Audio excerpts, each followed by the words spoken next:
जय जगन्नाथ पिलामाने तो पिलामाने पुणी थरे आपनकर ए नुआ वीडियो को स्वागत। तो एबे हमें स्टार्ट करवा साधारण ज्ञान बा जीके रो प्रश्न उत्तर कार्यक्रम। ठीक अछि।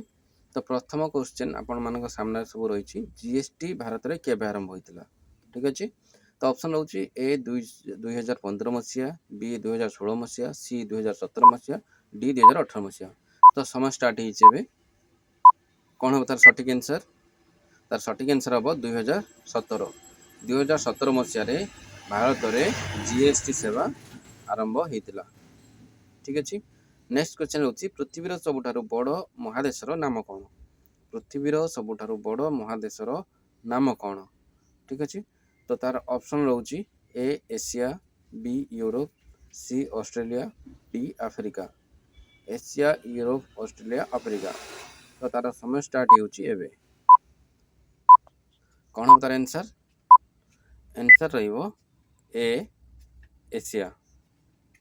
एशिया सबुठारु बड़ महादेश पृथ्वीर। ठीक अच्छे। नेक्स्ट क्वेश्चन रोची पृथ्वी पृष्ठ रे केतोटी महासागर अछि। पृथ्वी पृष्ठ रे केतोटी महासागर अछि।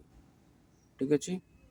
तो तार समय स्टार्ट होची तार ऑप्शन होची ए 6, बी 7, सी 4, डी 5। पृथ्वी पृष्ठ रे केतोटी महासागर रही। तो सठिक आंसर रोची डी 5। पृथ्वी पृष्ठ रे 5टी महासागर रही। ठीक अच्छे।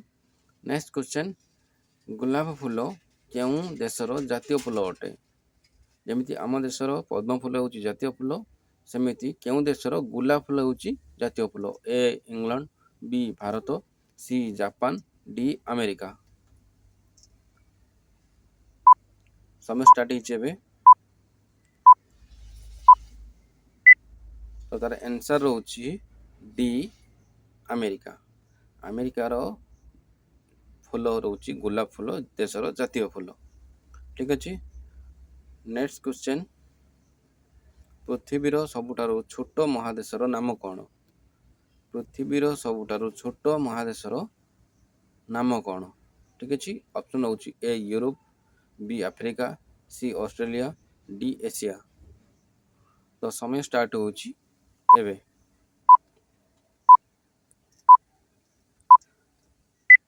छोट महादेश। तार सठिक आंसर होची सी ऑस्ट्रेलिया। ऑस्ट्रेलिया होची पृथ्वीर सबुठारु छोट महादेश। ठीक अच्छे। नेक्स्ट क्वेश्चन केउं देश रे 3टी राजधानी अछि। केउं देश रे 3टी राजधानी रही। ऑप्शन होची ए दक्षिण अफ्रीका, बी न्यूजीलैंड, सी ऑस्ट्रेलिया, डी चीन। तो तार समय स्टार्ट होची एबे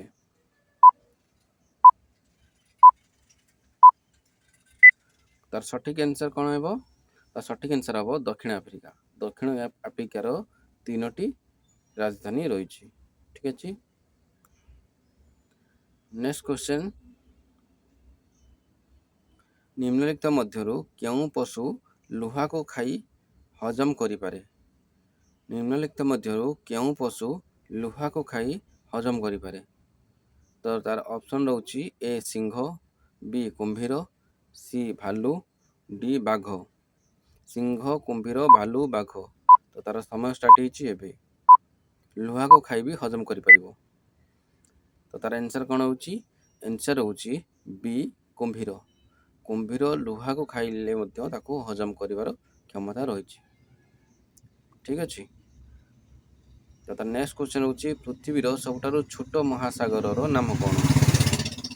पृथ्वीर सबुठारु छोट महासागर नाम कौन। तार ऑप्शन होची ए अंटार्कटिक महासागर, बी प्रशांत महासागर, सी भारत महासागर, डी दक्षिण महासागर। सबुठु छोट महासागर नाम कौन। तो तार समय स्टार्ट होची एबे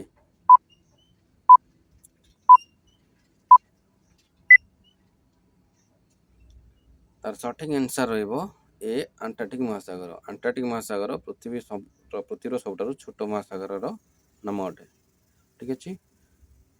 तो नेक्स्ट क्वेश्चन रोची पृथ्वीर सबुठारु गभीरतम महासागर नाम कौन। ପୃଥିବୀର ସବୁଠାରୁ ଗଭୀରତମ ମହାସାଗରର ନାମ କ'ଣ? କ'ଣ ହେବ ତାର ଆନ୍ସର୍? ତ ଅପସନ୍ ରହୁଛି ଏ ପ୍ରଶାନ୍ତ ମହାସାଗର, ବି ଭାରତ ମହାସାଗର, ସି ଆଣ୍ଟାର୍କଟିକ ମହାସାଗର, ଡି ଦକ୍ଷିଣ ମହାସାଗର। ପୃଥିବୀର ସବୁଠାରୁ ଗଭୀରତମ ମହାସାଗରର ନାମ କ'ଣ? ତ ସମୟ ଷ୍ଟାର୍ଟ ହେଇଛି ଏବେ।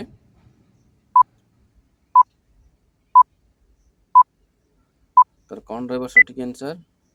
ଗଭୀରତମ ମହାସାଗର ପ୍ରଶାନ୍ତ ମହାସାଗର। ଆନ୍ସର୍ ରହିବ ପ୍ରଶାନ୍ତ ମହାସାଗର ପୃଥିବୀର ସବୁଠାରୁ ଗଭୀରତମ ମହାସାଗର ଅଟେ।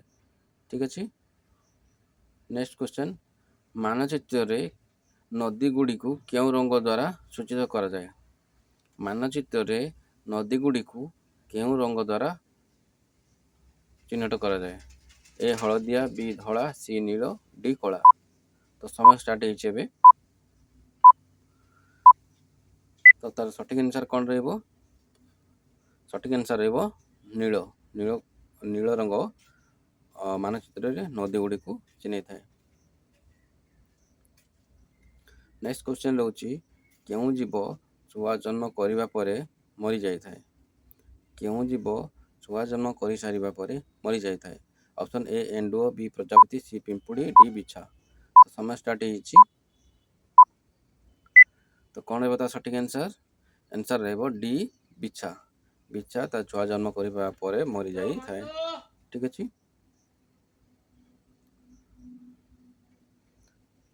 ନେକ୍ସଟ କ୍ୱେଶ୍ଚନ୍, ଓଡ଼ିଶାର ଲୋକସଭାର ସଦସ୍ୟ ସଂଖ୍ୟା କେତେ? ଓଡ଼ିଶାର ଲୋକସଭାର ସଦସ୍ୟ ସଂଖ୍ୟା କେତେ? ଓଡ଼ିଶାର ଲୋକସଭାର ସଦସ୍ୟ ସଂଖ୍ୟା କେତେ? ଏ 21, ବି 25, ସି 20, ଡି 18। ତ ସମୟ ଷ୍ଟାର୍ଟ ହେଇଛି ଏବେ। କେତେ ରହିବ ଆନ୍ସର୍? ଲୋକସଭାର ସଦସ୍ୟ ସଂଖ୍ୟା ଆନ୍ସର୍ ରହିବ ଏ 21। ଓଡ଼ିଶାର ଲୋକସଭାର ସଦସ୍ୟ ସଂଖ୍ୟା 21। ଠିକ୍ ଅଛି। ନେକ୍ସଟ କ୍ୱେଶ୍ଚନ୍, କେଉଁ ଦେଶ 2011 ମସିହାରେ ସ୍ୱାଧୀନ ହୋଇଥିଲା? ଏମିତି କେଉଁ ଦେଶ ଅଛି 2011 ମସିହାରେ ସ୍ୱାଧୀନ ହେଇଥିଲା? କ'ଣ ରହିବ? ଅପସନ୍ ରହୁଛି ଏ ସୁଡ଼ାନ, ବି ନେପାଳ, ସି ଶ୍ରୀଲଙ୍କା, ଡି ଭୁଟାନ। ସୁଡ଼ାନ, ନେପାଳ, ଶ୍ରୀଲଙ୍କା, ଭୁଟାନ। କେଉଁ ଦେଶ 2011 ମସିହାରେ ସ୍ୱାଧୀନ ହେଇଥିଲା? ସମୟ ଷ୍ଟାର୍ଟ ହେଇଛି। ତ କ'ଣ ରହିବ ଆନ୍ସର୍? ଆନ୍ସର୍ ରହିବ ସୁଡ଼ାନ। ସୁଡ଼ାନ 2011 ମସିହାରେ ସ୍ୱାଧୀନ ହେଇଥିଲା। ଠିକ୍ ଅଛି। ନେକ୍ସଟ କ୍ୱେଶ୍ଚନ୍, ନିମ୍ନଲିଖିତ ମଧ୍ୟରୁ ଭାରତର ସର୍ବୋଚ୍ଚ ପୁରସ୍କାର ନାମ କ'ଣ? ନିମ୍ନଲିଖିତ ମଧ୍ୟରୁ ଭାରତର ସର୍ବୋଚ୍ଚ ପୁରସ୍କାରର ନାମ କ'ଣ? ଅପସନ୍ ରହୁଛି ଏ ଅର୍ଜୁନ ପୁରସ୍କାର, ବି ପଦ୍ମଶ୍ରୀ ପୁରସ୍କାର, ସି ପଦ୍ମଭୂଷଣ ପୁରସ୍କାର, ଡି ଭାରତ ରତ୍ନ ପୁରସ୍କାର। କ'ଣ ରହିବ ଆନ୍ସର୍? ସମୟ ଷ୍ଟାର୍ଟ ହେଇଛି। ଆନ୍ସର୍ ରହିବ ଡି ଭାରତ ରତ୍ନ ପୁରସ୍କାର। ଭାରତର ସର୍ବୋଚ୍ଚ ପୁରସ୍କାର ଅଟେ। ଠିକ୍ ଅଛି। ନେକ୍ସଟ କ୍ୱେଶ୍ଚନ୍ ରହୁଛି,